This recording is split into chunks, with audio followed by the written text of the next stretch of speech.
Ikaw. Good day, sir. I am Francis Berjame. And I am Cristy Tumimang. Our report for today is about exploring differences of policy between Libya and Cristy. And we are the group 11.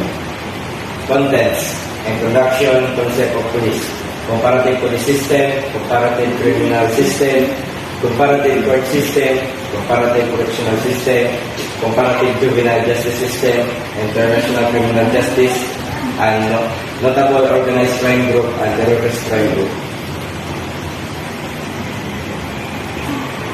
First, history of police in general. Libya. The Libyan police system were the same as those in many other Muslim societies. The traditional concept of police or shurta was a bold one because the shurta were used from time to time by the government in power to undertake new conquests. Security force commanders often had full-size armies at their disposal. The shurta were primarily responsible for suppressing dissidents and insurrections, as well as performing other internal security duties. The duties typically embrace the kinds of administrative and judicial function often required of urban and rural police, such as the prevention of crime, investigation and arrest of criminals, and maintenance of the public order.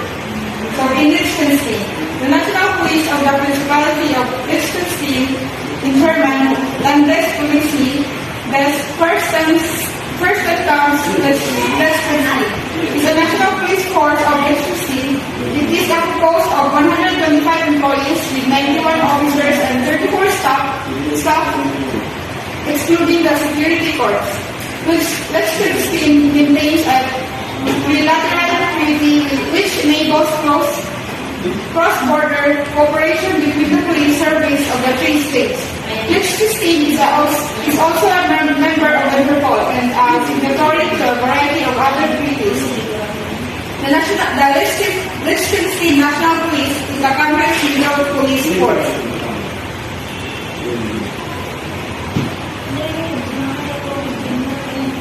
Next is the Law Enforcement Agency for Organized and Terrorist Group. Libya. Cross-cutting information and data taking in compulsory for Libya law enforcement to combat organized and financial crimes. Law Enforcement Agency for Organized and Terrorist Group. Libya. Cross-cutting information and data taking in compulsory Libya law enforcement to combat organized and financial crimes, terrorism, human trafficking, and other crimes in Libya to provide a robust solution to support the fight against organized crime. UBAM Libya acknowledge this need and provide immediate support to address the current information and coordination gap by also supporting the idea to create a crime information unit, CIU, in Libya. In most modern police organizations, analysis of crime data and sharing of information between law enforcement agencies in common in order to fight crime. In fact, the so-called intelligence-led policing is the crucial tool for law enforcement agency to combat crime. In the preparatory development of the crime information unit, Libyan law enforcement agency initiated the process to collect, analysis, and share crime data. So law enforcement agency for organized and terrorist group in Cristy. The Crime Investigation Division of the National Police is dedicated to investigating any terrorism-related offenses. The National Police has a special police unit or SWAT unit to counter not only terrorist attack but any type of violent crime. The NCB is a part of the International Police Cooperation Unit and serves as a single point of contact for global police operation. The NPC is staffed with 7 officers who work with NPCs across the globe in monitoring and analyzing global crime in order to anticipate and prevent regional crime rates. Next. Comparative police system in Libya and Cristy. Application. Libya. Police rank follow closely those of the armed forces. An officer candidate had to be a Libyan citizen at least 20 years of age, of good conduct and behavior, in a good physical condition, and not married to a foreigner. He also had to be a graduate of the police academy. Police work was considered as a prestigious occupation, and its attractive working condition and benefits reportedly produce well-qualified applicants who underwent state competition for vacancies. So application requirements in Liechtenstein. Liechtenstein has no conscription and no. So in application requirements in Liechtenstein, so wala siya specific na requirements na ibutang niya ito. Unsay mga requirements para mo pasok police, but na-siya ito alam ko sir kay a person na sila mga salary na siya. So a person working as a police officer in Liechtenstein typically earns around 3,380 CHF per month. Salary range from 1,000. So kanin sa 3,380 sa higher sa higher level. So ang 1,560 CHF is sa lowest. So ang average po sa salary sa Liechtenstein, kaya depende po siya sa this is the average monthly salary including housing, transport, and other benefits. Police officer salaries vary drastically based on experience, skills, gender, or location based on their educational level. Next.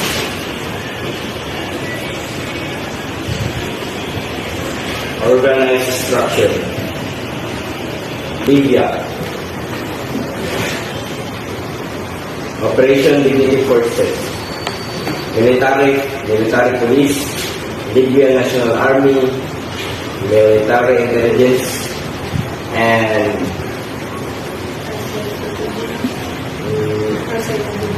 Al-Saika Brigade, Air Force Brigade, and 204th Tank Brigade, and Al-Hariyat Al-Saika Inquiries, and Al-Zawiya Martyrs 21 Brigade.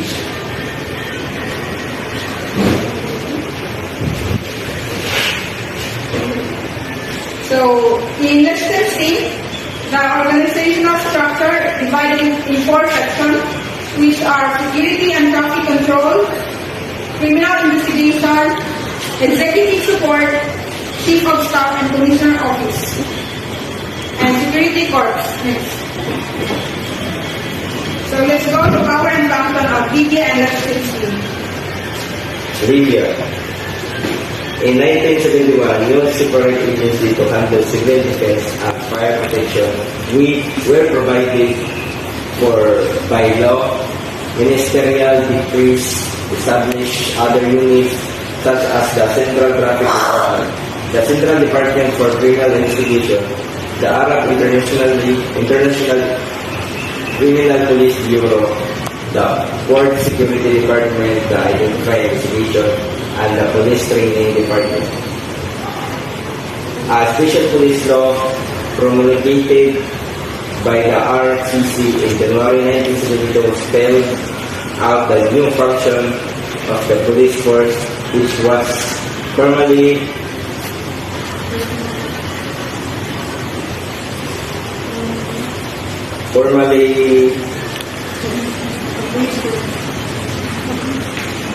The police were specially charged with the responsibility for the civil defense activities and passport and nationality affairs and identify card affairs and other functions set forth by laws and bills. Power and function of Liechtenstein. The Liechtenstein National Police or Landespolizei is the central law enforcement authority. In Liechtenstein contains a trilateral police treaty which enables close cross-border cooperation between the police forces of the three countries. The National Police of Liechtenstein is tasked with maintaining law and public order, investigating crime in accordance with the principles of the Code of Criminal Procedure, controlling and supervising road traffic, assisting authorities to fulfill their duties in keeping with the respective laws and provisions, preventing crime and accidents, assessing in case of natural or man-made disaster, and searching for persons reported missing. Next is ranks classification. Of Libya and Liechtenstein. Libya.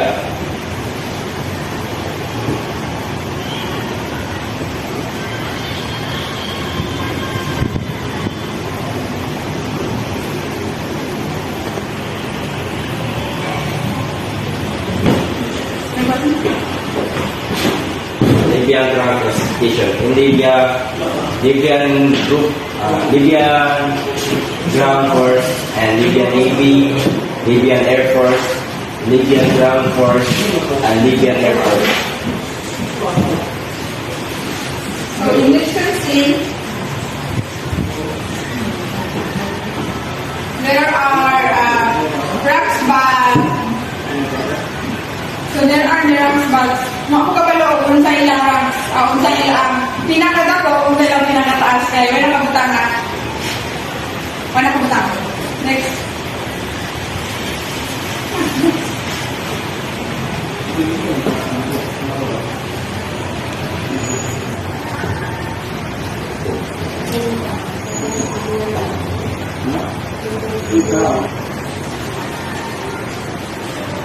Libyan criminal justice system.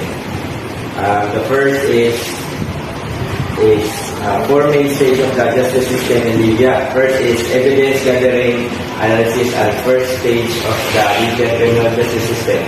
The stage of documents of four aspects, ranging from the judicial is four main stage of the justice system in Libya. First is evidence gathering, analysis, and first stage of the Libyan criminal justice system.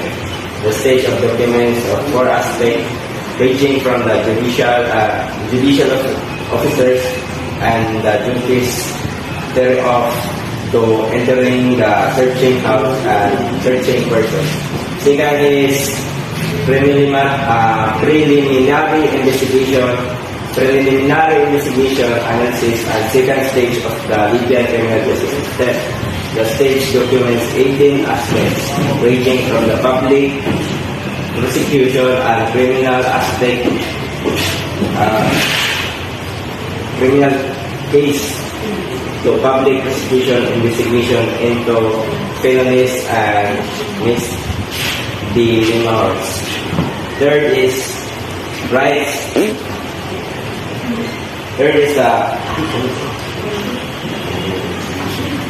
The third is the rights of the prisoner, analysis.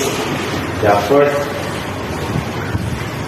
man siya under sa final investigation and trial analysis. The third stage of the Libyan criminal justice system. The stage documents 45 aspects, ranging from the jurisdiction of the court and misdemeanors and petty offense to enforce. And the final is rights of the prisoner, analysis of the fourth and final stage of the Libyan criminal justice system. This stage is documents 26 aspects, ranging from the general rules of prisoner rights to the correction and rehabilitation institution employees. Those are the four mainstays of the justice system in Libya.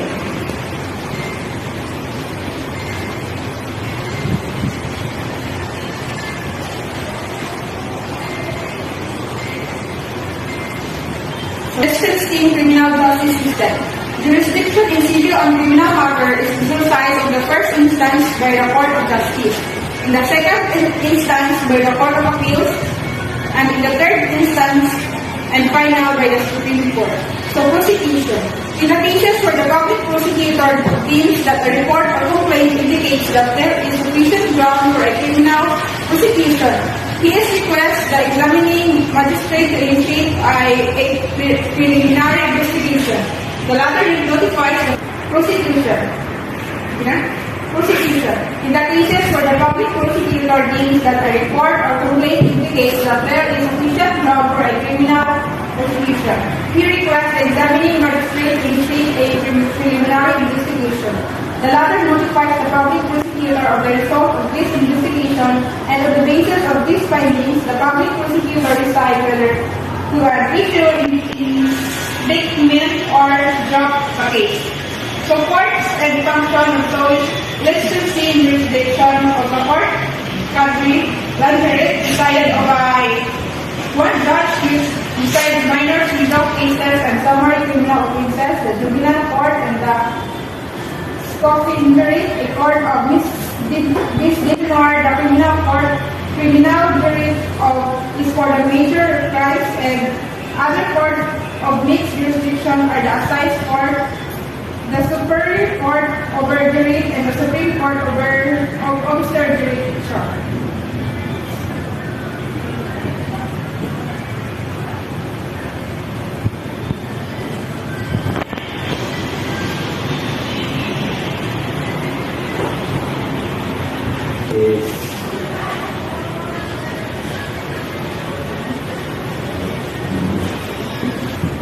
Next is the comparative court system in Libya.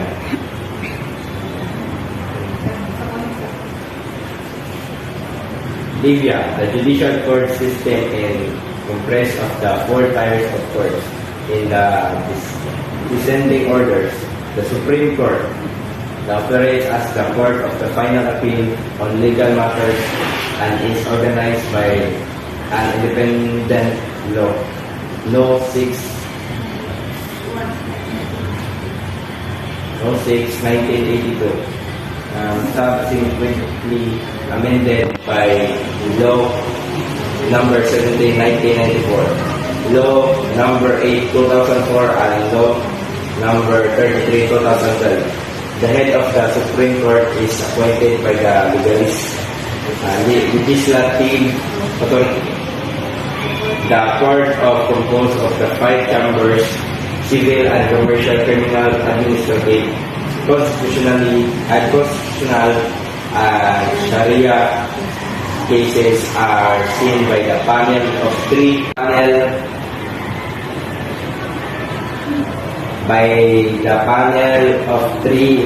to 5 judges. The Court of Appeals operates as a court of secondary and first appeals against decisions issued by the court of first instance. The primary court or the court of first instance is a court of first degree and has general jurisdiction over disputes except for those which are attributed to the summary court by the special commission.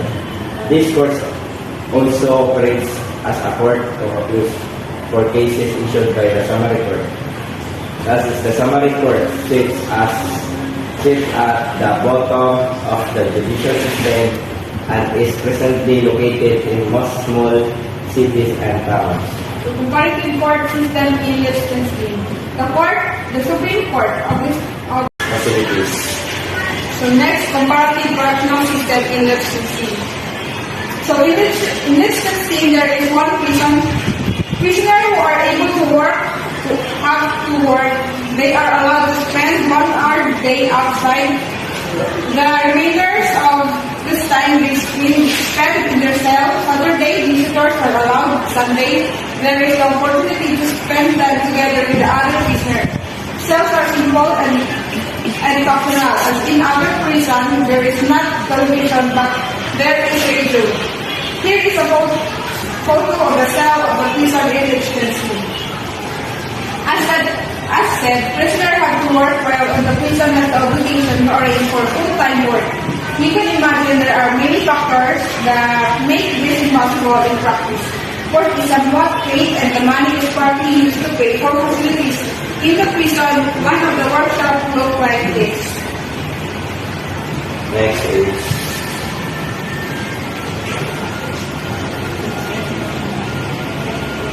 comparative juvenile justice system in Libya and Liechtenstein. Libya. The accordance with the Article 1 of the Convention, the child in the Libyan Arab Jamahiriya is defined in Article 3 of Act Number 17 of 1992 as follows. A child is a person who has not attained the age of maturity. He is either capable or incapable of discernment. A child incapable of discernment is a child under 7 years of age. A child capable of discernment is a child who has attained the age of 7 years. Article 9 of the same act stipulates the age of majority is 18 years. Article 17 of the act stipulates a minor is a person who has not attained the age of majority or who is insane or simply minded. A child under 14 years of age is held not to be criminally responsible. A penal code holds young person criminally liable who was over 14 but under 18 years of age when he committed an offense and who was endowed with the capacity of discernment and exercising willpower.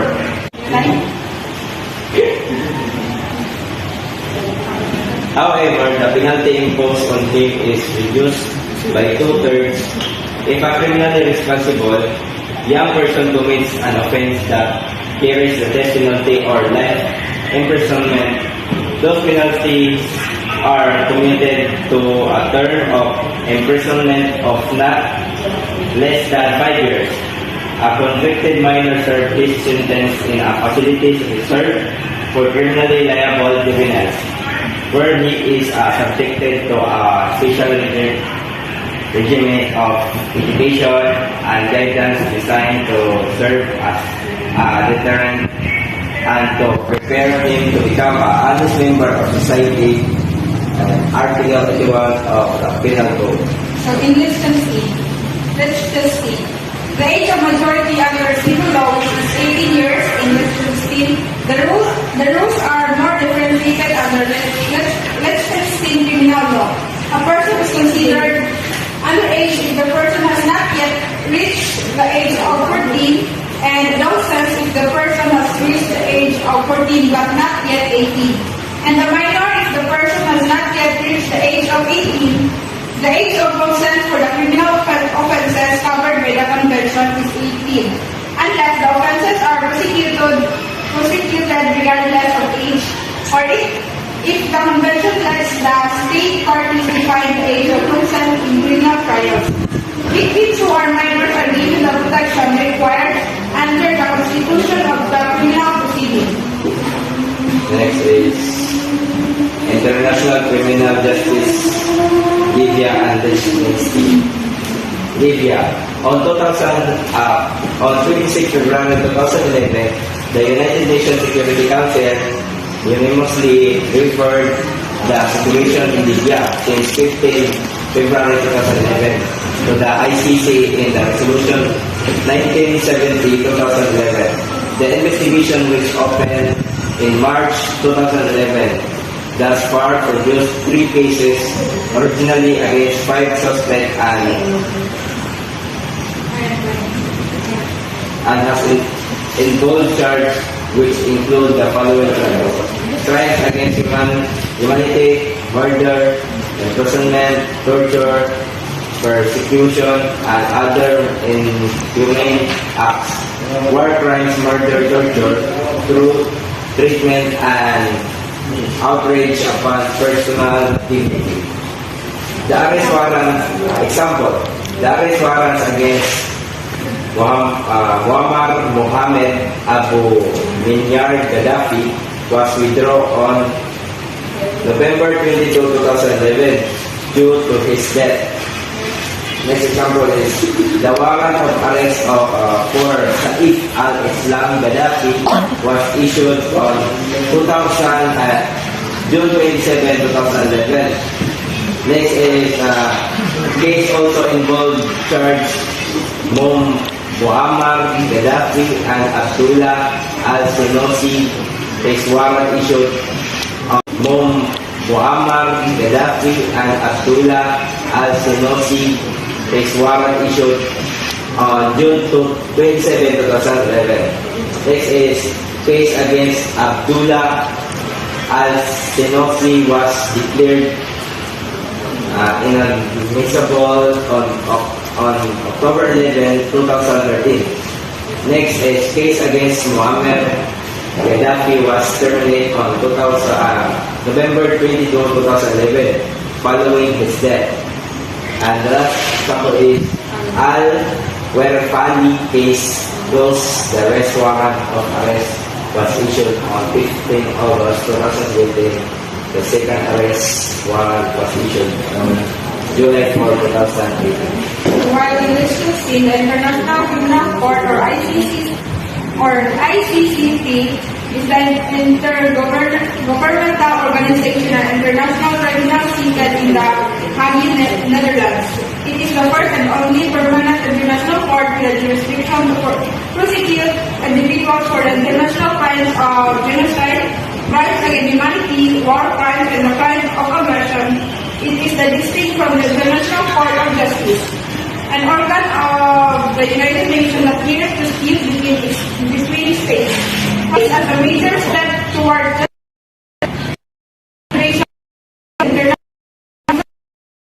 ICC has faced a number of criticism from government and civil society, including objections to its jurisdiction, accusation of bias, bureaucracy, and racism. So next, the notable organized group in Libya and Liechtenstein. According to the Organized Crime Index, human trafficking and arms trafficking were the most prevalent criminal markets in Libya in 2021. Example is human trafficking, 9.5, and arms trafficking, 9.5. Non-renewable resource crimes, 8.5, and human smuggling, 8. Then cannabis trade, 7.5, synthetic drug trade, 7, cocaine trade, 4, and fauna crimes, 3.5, and heroin trades, 2.5, and flora crimes.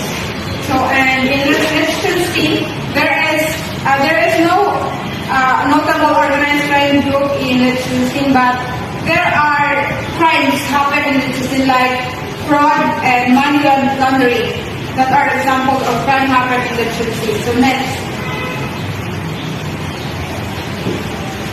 next is the terrorist crime group in Libya and Liechtenstein. Libya, extremist groups including Daesh, formerly referred to as ISIL, are responsible for the majority of attacks which have targeted the foreign and diplomatic personnel and premises, international hotels, commercial oil installations, and government and other official security. Example is